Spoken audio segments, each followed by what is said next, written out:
初本以後，希望泰國這片賣做規劃咯仙人掌，啥唔記得阮用辦開始呢？阿峰，你有冇多樣啊？家下看到很多諾貝獎進來，將開始的種車夫，唔對樣樣的開始嘛？唔對啊，你家啥？唉，唔怕啦，我來教你。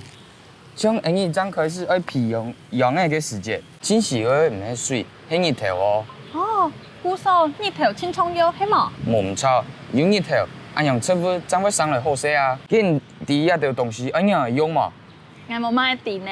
哦，像係淋發壺、沙料，還有剪刀，就係動蔥油嘅工具哦。剪刀係親戚拿來剪樹枝同樹葉嘅工具哦。哦，原來剪刀按利片啊！佢剪樹枝嘅時間冇記，真係冇辦法呢。係啊，因為剪刀輕利，故所做唔得冇記。用之前啊，一定要先消毒，按樣真唔可以碰傷口，又偏毒照入去。哦，還要先消毒哦，我頭擺冇注意過呢。強力嘅剪刀剪下去，似乎將會皮膚較夾啊。原來剪樹枝嘅還有按刀嘅學問，佢剪樹枝嘅有乜嘅方式啊？上時哦，要用剪刀去剪樹枝，按樣佢將會較夾參順哦。哦，原來係按樣。冇唔錯，因為剪刀動力，故所用之前一定要注意安全哦。我頭擺吼，把剪刀割到，還只有偏煙呢。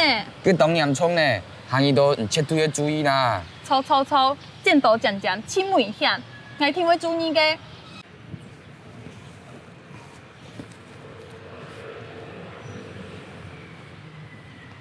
我係唔係淋太多咧？唔是少啦，淋水哦，你要看車夫嘅種錯啊。哦，真嘅。跟我記下來，黃太公同我講。像仙人掌，就做唔得淋調度水，調度水哦，佢就會爛根哦。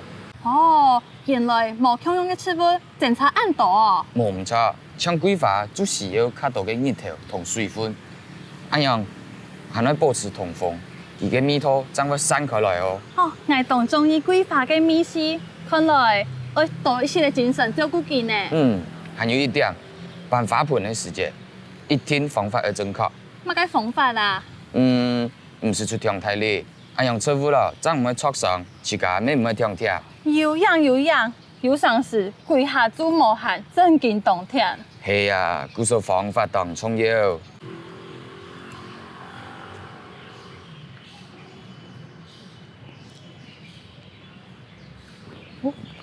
我基本上真勁學到咁多東西呢，像修剪嘅方式，還有日頭嘅蔥油，用嘅咩用心照顧。唔同厲害呢，其實啦，年紀就會按呢，天天的做，天天的學，慢慢的呢，就會越來越熟了個。感謝黃太哥，基本上讓我講按刀，下禮拜我當請教你。冇問題啊，我哋想要等發言變到當獎嘅時節，唔爭同我分享結果啊。當然冇問題啊，嘅主題規劃還有乜嘅發言？